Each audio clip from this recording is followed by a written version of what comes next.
Allah Resulü benim ne alakam var bu dünyayla? Oysa ki cennete girip Cemalullah'la taltif edildikten sonra yine dünyaya dönüyor. Ama dünya için değil. Dünyadakilerini uhrevileştirmek için.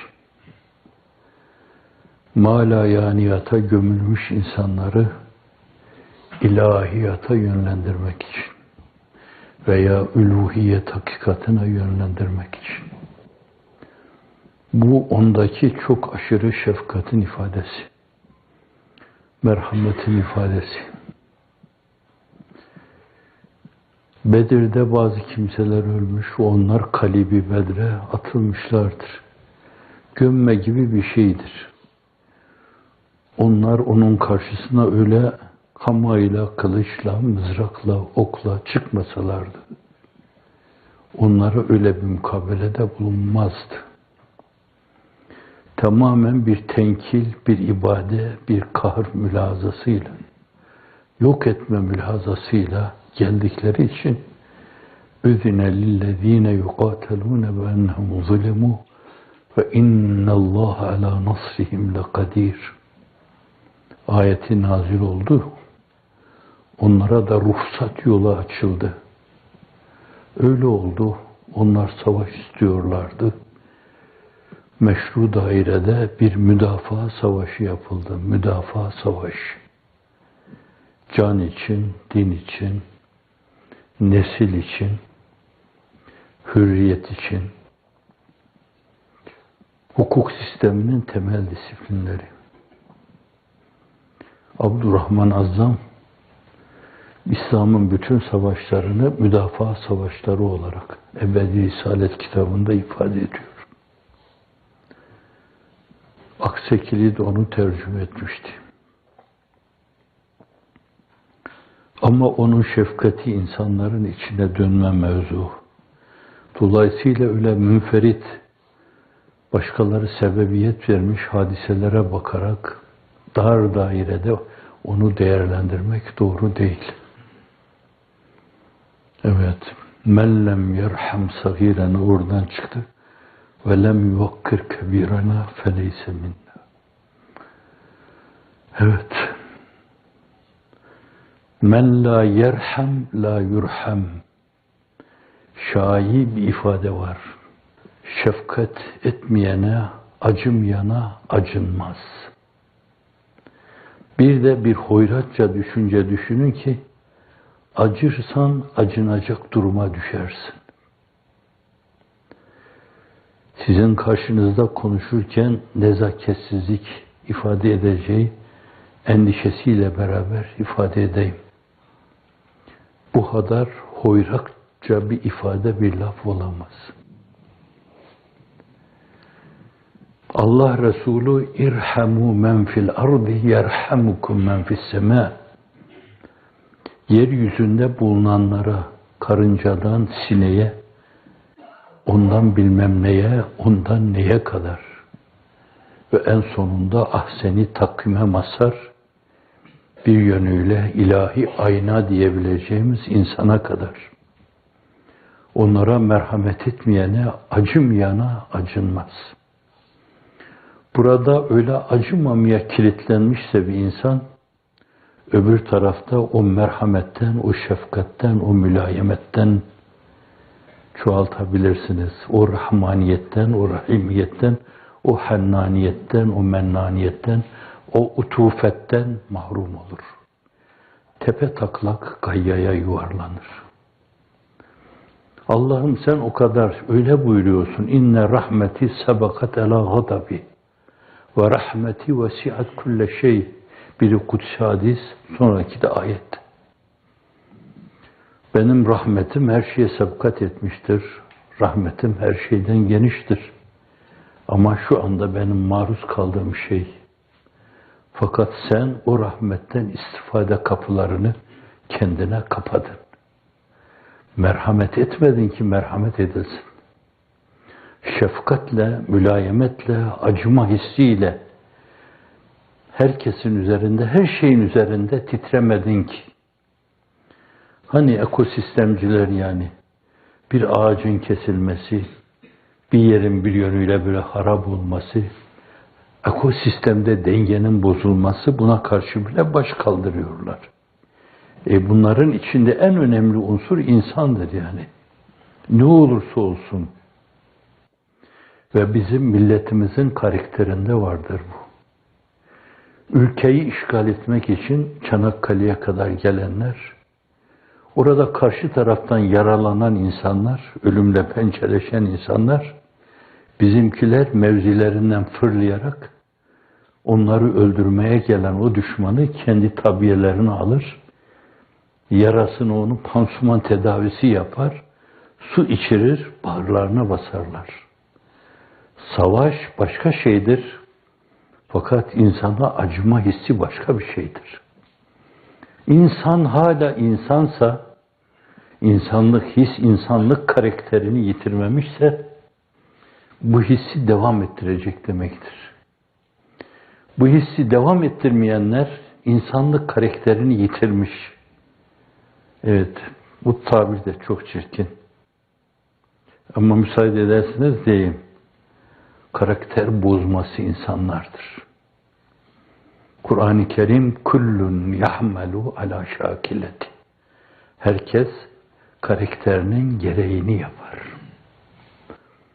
Yapısı neyse bir yönüyle belki hani mesele genetik mi yoksa öyle yapa yapa onu tabiatının bir derinliği haline mi getirmiş? O dürtülerle mi yapıyor? Belli değil. Ama o hale gelmişse çok farklı görünse bile böyle kucak açıyor gibi görünse bile cahiliye şairi Züheyr İbni Süleyman'ın dediği gibi ve mehma tekun indemri'in min halikatin ve in khalaha takfa alen nasi tu'lemi. Bir insanda bir huy, bir karakter varsa kabalık, hoyratlık, ezme ve bundan lezzet alma, acımama, acırsam acınacak duruma düşürürüm mülahazası. Bunu sen saklasan, başka türlü göstersen bile ben Müslümanım, el pençe divan duruyorum hak karşısında. Bu onun toplumun hayatına mal olmasını istiyorum. Toplumun en değerli meselesi haline getirilmesini istiyorum desem bile fakat yaptığım bu şeylerle karakterini ortaya koymuş olursun. O er geç bilinir ve onu mahcup eder. Hele bir divan var ki o divanda bir mizan işleyişi var ki ve kullu sagirin ve kebirin mustatar femen ya'mel miskale zerretin hayren yara ve men ya'mel miskale zerretin şerren yara. Evet, öyle bir divan var ki orada en küçük şeyler bile değerlendirilir. İnsanın yüzüne çarpılır. Oradaki mahcubiyet buradakine de benzemez. Hazreti sahibi Zişan Efendimiz sallallahu aleyhi ve sellem insanların o gün o sıkıntılarını, fevkaladeden sıkıntılarını ifade sadedinde buyuruyor ki terleri gırtlaklarına vuracak.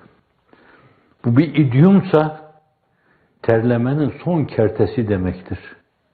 Ve bir gerçekse şayet vücutlarından ifraz ettikleri vücudun %75'i ifraz ettikleri su, kendi suları içinde boğulacaklar demek. Hafizenallah. İşte öyle bir terlemeyle orada hak karşısında başlarını kaldırıp bakamayacaklar. Çünkü kendilerinde bakacak yüz bırakmamışlar. Yüzlerini öyle kirletmiş, o ahseni takvime mazhariyete bir yönüyle öyle hakirce davranmış, onu öyle karartmışlar ki hicap edecekler başlarını kaldırıp rahmet diye, ey Rahmanur-Rahim diye ona bakmaya hicap edecekler. Bakamayacaklar. Bakma hakkı verilmeyecek belki de. Merhamet edin ki merhamet edilsin. Acıyın ki acınasınız. Acımayayım ki acınacak duruma düşmeyeyim demeyin. Demeyeceksiniz. Başkaları dese bile siz o o türlü bir mukabelede bulunmayacaksınız. Mukabeleyi bilmisil kaideyi zalimane diyor Hazreti Piri Mugan. Ve in aqabtum faaqibu bimisli ma uqibtum bih. Kur'an-ı Kerim o mevzuda onlar size hoyratça gelirlerse işte savaşlar gibi mukabelede bulunursunuz. Ama ve in sabertum le ve hayrun lis-sabirin. Dişinizi sıkar katlanırsanız, mukabeleyi bilmisilde bulunmazsanız bu insanca bir tavırdır. Bazı tavırlar vardır ki bunlar işlene işlene insanın tabiatı bir iç derinliği haline gelir. Artık o mevzudaki emirlere ihtiyaç duymadan Allah böyle emrediyor, böyle bişarette bulunuyor veya böyle inzarda bulunuyor, böyle tevbihte bulunuyor, böyle tebşirde bulunuyor. Bu mülahazaları nazara almadan bence iç itmelerle, dürtü biraz hakirce bir laf olduğundan dolayı ama burada da kullanılabilir. İç dürtülerle yapması gerekli olan şeyleri yapar. İçinden gelir her şey. O emirleri düşünmez çünkü tabiatına mal etmiştir. İç derinliği haline getirmiştir. Ve böyleleri bu şeyleri tabiatlarının gereği yerine getirirken aynı zamanda fevkaladeden bir şey yaptım mülahazasına da girmezler. Adeta yeme, içme, yatma, beşeri münasebetlerde bulunma gibi tabii bir şey icra ediyor gibi yaparlar. Ne olur sonra? Riya mülahazası olmaz. Süm'a mülahazası olmaz. Bir iç beğeni, ucup mülahazası olmaz. Dışa vuran bir büyük görünme, kibir mülahazası olmaz. Farkında değiller. Çünkü onlar tevazu, mahviyet ve hacaleti tabiatlarının bir yanı haline getirmişlerdir. Yaptıkları şeyler öyle tabii yaparlar ki zihinlerini katiyen biraz evvel saydığım 3 şey, 4 şey, 5 şey, 6 şey onunla kirletmezler. Ve nöronlarını onunla kirletmeyen insanlar nezdü üluhiyette de ona göre kıymet kazanırlar. Allah Celle Celaluhu ona göre değerlendirir. Evet, tabiatlar bir yönüyle öyle re'fete, şefkate, mülayemete, kucaklamaya muntabi olmuşsa, evet öyle diyelim, bu tabiri Osmanlıca'da kullanırlardı. Artık hiç düşünmeden o mevzudaki amir hususları nazari itibara almadan gayet tabii bir şey gibi yapar onu. Meseleyi tabii hale getirdiğiniz zaman da bir taraftan o avarızı beşeriyeden, yani kalbi ve ruhi hayatı öldüren, sırra giden yolları kesen, hafa karşısında gulyabanilik yapan, ahvayı bütün insana unutturan bir sürü gulyabanilerle güzergahta karşı karşıya kalırsın veya her köşe başında bir yönüyle gider onlara toslarsın. İşi tabiat haline getirme. Onun için yani ıslahta bir ibadet var. İbadet, Allah'a kulluk yapma. Ubudiyet, onu bir yönüyle artık olmazsa olmaz meselesi haline getirme. Bakın farklılıkları var bunun. Fakat sofilerin kullandığı esas tabir, bir de meseleyi ubudet seviyesinde, çerçevesinde ele alma. Onu tabiatının bir derinliği haline getirme. Aman namaz, aman. Mescitten ayrılırken adeta çok önemli bir yerden, böyle cennetten çıkıyor gibi. Çünkü hadis-i şerif ifade ediyor, kalbi mescitte muallak ve buna ribat deniyor. Peygamber beyanında ribat deniyor. İkindiyi kılıyor, yahu şu akşam nerede kaldı? İbadeti, ibadet taatı, Allah'a teveccüh, onun karşısında el pençe divan durmayı öylesine içine işlemiş, daha duru ifadeyle, yeni bir ifadeyle öylesine içtenleştirmiştir ki, tabii böyle yemek vakti yemeğe gittiği gibi, başka şey söz konusu olduğunda ona gittiği gibi gayet tabii yapar. Çünkü orada başka şey düşünülmez artık. Şöyle derler, böyle derler mülahazası olmaz. Orada hiç farkına varmadan esasen tabiatın iticiliğine veya akıcılığına kendini salmıştır. Akıyordur o bir yönüyle. Yelken açmıştır ona. O onu bir yere doğru sürüklüyordur farkına varmadan. Ve dolayısıyla da hiç kirli mülahazalara girmez. Hep Allah der, oturur kalkar, Allah der yer içer, Allah der her şeyi ona bağlar.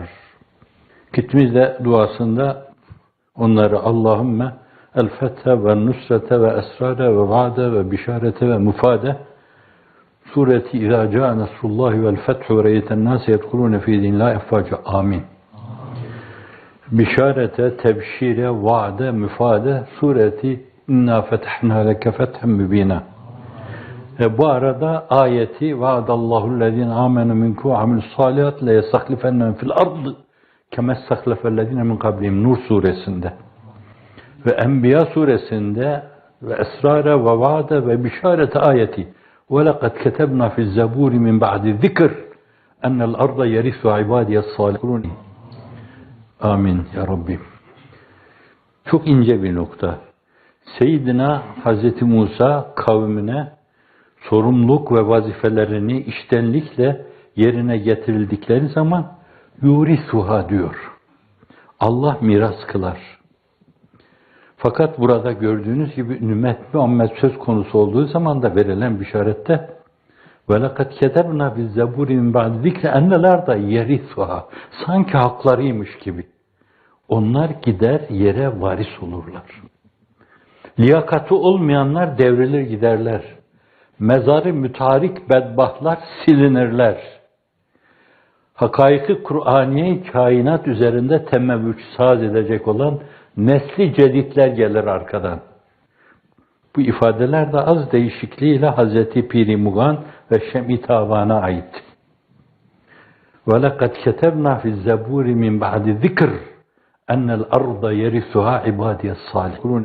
Salih kullarım yaptıkları şeyleri riya, ucub, kibir, fahir, kendilerini beğendirme, onu kullanma, onunla belli hususları dünya adına elde etme, Müslümanlık deme, onun ocaklarını kurma. Fakat asıl derdi saraylar edinme, villalar edinme, filolar edinme, saltanatını devam ettirme. O kutsi argümanları ona böyle denecekse şayet, kendi şeytani ve nefsani arzuları istikametinde basit birer vasıta gibi kullanma. Bunlara düşmemenin yolu o yani. O mesele. Onu dedikten sonra inne fi hâzâ lebelâgan li kavmin âbidîn. İşte burada ibadet eden kendini ibadete vermiş. İbadet. Ubudiyetle derinleşmiş. Ubudetle derinliği artık sonsuzluğa ulaşmış. Fena fillah, beka billah, ma'allah. Ufkunu ihraz etmiş. Hazreti Ruhu Seyyidül Enam'ın gölgesi mahiyetinde, zilli mahiyetinde artık kendi için yaşamayan insan haline gelmiş. Gitmiş, ihraz edeceği şeyleri zirvete ihraz etmiş, Kabe Kavseyni ev etna ufkuna ulaşmış. Fakat bu ufuk ne güzel bir ufuk. Ama sadece benim burada kalmam önemli değil. Başkalarını da bu ufka yönlendirmem. Ve aynı zamanda onların ağzına da buradan bir kaşık bir şey sunmam. İştihalarını kabartmam. Ve onları bu mevzuda ayaklandırmam, harekete geçirmem. Onun için adeta onu elinin tersiyle itiyor, mihnet yurdu olan, meşakkat yurdu olan Mekke-i Mükerreme'ye. Bi'setin 8. senesi. Bela ve musibetler daha 5 sene daha devam edecek. 8. senesi. O bela, musibet insanların içine dönüyor. Ebu Cehil'e, Utbe'ye, Şeybe'ye, İbn-i Ebi Muayd'e, bilmem daha Allah belası kimlere bu hakikatları anlatabilir miyim? Herhalde Allahu alem bu mevzuda Ebu Cehil'in kapısının ziline, zil yok o zaman. Belki 50 defa basmıştır. 50 defa. Mughire İbni Şube anlatıyor. Ebu Cehil'in yanındaydım. Ebu Cehil değil, Amr adı. Ama temerrüdünde o kadar ileriye gitmiş ki artık cehlin babası orada. Bilmezliğin babası, Allah'ı bilmezliğin, peygamber tanımazlığın, ukba bilmezliğin babası. Hücum. Ebu Cehil. Efendimiz sallallahu aleyhi ve sellem yine orada karşılaşınca Mekke'nin bir sokağında yine mübarek mesajını sunuyor. O dilden dökülen kelimelere kurban olayım, o dile, o dudağa da kurban olayım. O kendi mübarek tesirli sesi, tesirli beyanıyla ve inandırıcı çehresiyle, inandırıcı soluklarıyla, adeta bir musiki edasıyla büyülercesine konuşuyor. Dinliyor, Ebu Cehil de onu dinliyor. Efendim, derdin Allah'a anlatma ise biz orada alay bu. Hafife alma. Evet, yaptı, anlattı falan deriz diyor. Efendimiz sallallahu aleyhi ve sellem ayrıldıktan sonra Mughire İbni Şube'ye diyor ki, vallahi bu doğru söylüyor, emin. Fakat Beni Haşim, yok Sikaye bizden, yok Rifade bizden, yok bilmem ne bizden, bir de peygamber bizden, ben hazmedemem bunu. Bakın hazmedememe, haset insana neler yaptırıyor. Haset, bir yönüyle Allah'ı bilen şeytanı Hazreti Adem karşısında şeytan haline getiriyor. Haset, Amr'i bir yönüyle Efendimizin karşısına çekemediğinden dolayı Ebu Cehil haline getiriyor. Dünyanın dört bir yanına açılma, ruhu revani Muhammed'in şehbal açmasını sağlama, namı celili ilahinin bir bayrak gibi dalgalanması, bunu sağlama maksadıyla 170-180 ülkeye açılma, kendileri 10 ülkeye dahi açılamadıklarından dolayı çekememezlikten, hasetten ötürü kafirin yaptığını yapıyorlar aynı. Günümüzde, dünyanın değişik yerlerinde, ruhen harabelerin yaşandığı yerlerde, Akif'in harabe nazarıyla bakıyor. Geçerken ağladım, geçtim, dururken ağladım, durdum, duyan yok, ses veren yok, bin perişan yurda başvurdum. Bu harabeller, yıkılmış hanumanlar, kimsesiz çöllerde, hasetle köpürmüş, kabarmış insanlar, yapamadıkları şeyleri, küçük gördükleri bazı kimseler yaptıklarından dolayı şeytanın yaptığını yapıyorlar. Amnufis'in yaptığını yapıyorlar. Nemrud'un yaptığını yapıyorlar. Saddam'ın yaptığını yapıyorlar. Hitler'in yaptığını yapıyorlar. Stalin'in yaptığını yapıyorlar. Şimdi Efendimiz'e gelince bundan sonra ve ma erselnake illa rahmeten lil alemin. Seni alemlere rahmet olarak gönderdik. Bir insan olarak her şeyi yapıyorlar. Düşünün, başını Kabe karşısında yere koyduğunda bir işkembe koyuyorlar. O İbn Ebi Muayit geliyor, boynunu sıkıyor yani. Orada hani kendisine mümin-i Ali Firavun'un eşi, dengi dedirten, o sıddıkiyet makamının efendim en abide şahsiyeti Seyyidina Hazreti Ebubekir, ruhumuz kurban olsun ona. Allah milyon defa razı olsun. Ruhaniyeti bizden haberdardır onun. Çünkü onlar farklı insanlar. Orada imdada yetişiyor. Kent defa Efendimiz aynı şeylere maruz kalıyor. Bunlarla intikamdan doymuyorlar da o Şevu Abu Talib boykotu meselesi. 3 sene adeta açlığa, susuzluğa, tehcire maruz bırakılıyorlar. İnsanca hiçbir şey yapamayacaksınız. Hürriyetlerinize sınır vurmuşlar sizin. Belki izdivaçlarınıza da, belki yemenize de, belki içmenize de. Neyi kaçırabilmişseniz şayet, işte onlarla orada kutülaya mutla yaşıyorsunuz. Bir insan olarak insanın aklına gelir yani. Ve nitekim bir keresinde demiş bir kat yaşanmış. Gelmişler orada. Aynen Hazreti Musa'ya da öyle diyorlardı.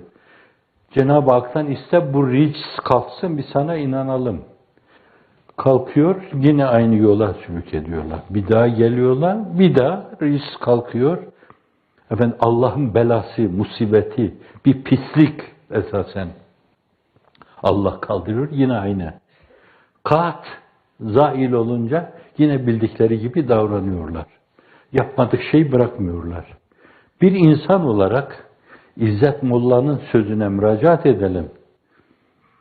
Efendim, ben usanmam gözümün nuru cefadan ama ne de olmasa cefadan usanır, candır bu.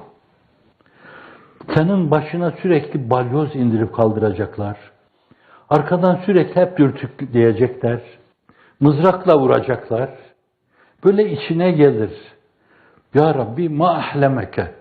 Ma ahlemeke ya Rabbena. Ne kadar halimsin. Orada Efendimiz sallallahu aleyhi ve sellem bir yönüyle tadil ediliyor veya esas konumu, makamı itibariyle o makam, o konum kendisine işaretleniyor. Sen alemlere rahmet olarak gönderildin.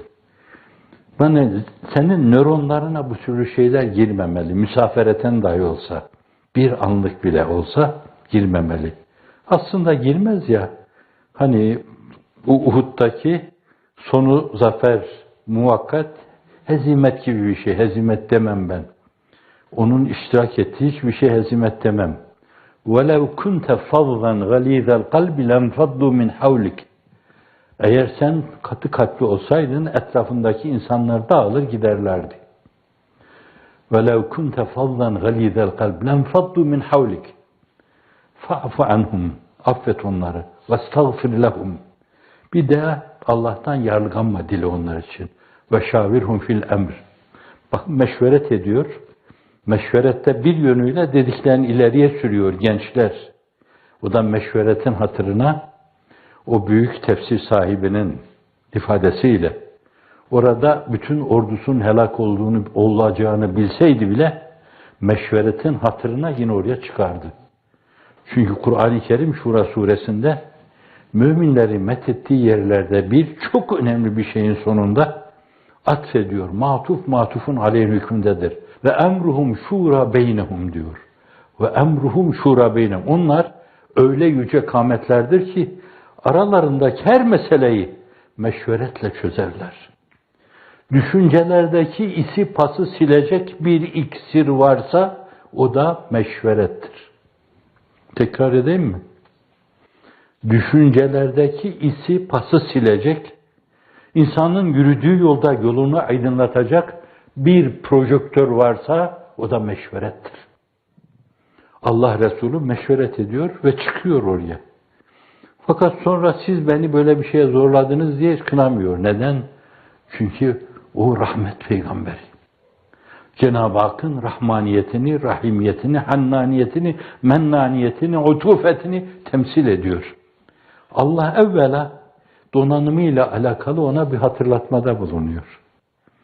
Sen esasen bu mülahazaların abide şahsiyetisin. Ve ma erselnâke illa rahmeten lil âlemin. Hem de aleme rahmet diyor yani. Sadece sana inanan arkanda olanlara değil yani. Nasıl buyuruyorsun? Benim adım güneşin doğup battığı her yere ulaşacak. Çünkü adın ulaşması bir yönüyle cennetin sırlı kapılarını açacak anahtardır. La ilahe illallah Muhammedur Resulullah diyen herkes kurtulur. Adın ulaşması odur. O penguanlara kadar o namı celili nebevinin ulaşması hülyalara oturup kalkıyor. Böyle bir rahmeten lil alemin. Böyle bir rahmeten lil alemin. Öyle olunca o yapılan bütün kötülükleri hepsini sinesine çekmiş. Mukabeleyi bilmiştir, kaide-i zalimanesinde bulunmamış. Ancak işte tamamen onları bir yönüyle nedir? Tayir, tayip, tahkir, tezyif, ibade, tenkil mülahazasıyla, mekanize birliklerle karşılarına çıktıkları zaman o zaman mukabelede bulunulmuş. Mukabeleyi bilmisil değil. Onlar onunla gelmişler, o birle mukabele etmiş. Evet, o Allah'ın izni inayetiyle püskürtmüş, rahmeten lil alemin olduğunu göstermiş. Gönül koymamış. Evet, Cenab-ı Hak bu mülahazayla da bizi serfiraz kılsın. Nasıl ki sadaka belayı def eder, öyle de ekseriyetin halisane duası fereci umumi cezbeder diyor. Bu da Hazreti Pir-i Mughan'a ait. Ekseriyetin halisane duası fereci umumi cezbeder. Öyleyse şu anda bence kızma, darılma, küsme, Cenab-ı Hak sizi cehenneme koysun, gayyalara assın, tepe taklak gidin deme yerine belki halisane dua ederek Allahümme ferecen ve mahraca fi akrabi zaman fi hidmetina ve fi harekatina ve fi cemaatina ve fi muassasatina ve fi medarisina ve fi camiatina ya erhamer rahimin. Allahümme nasran gariben ve fethen mübinen fi evseye itar fi akrabi zaman bihaythu ma la aynun ra'at ve la üznün semi'at ve la khatara ala kalbi beşer. Amin ya erhamer rahimin.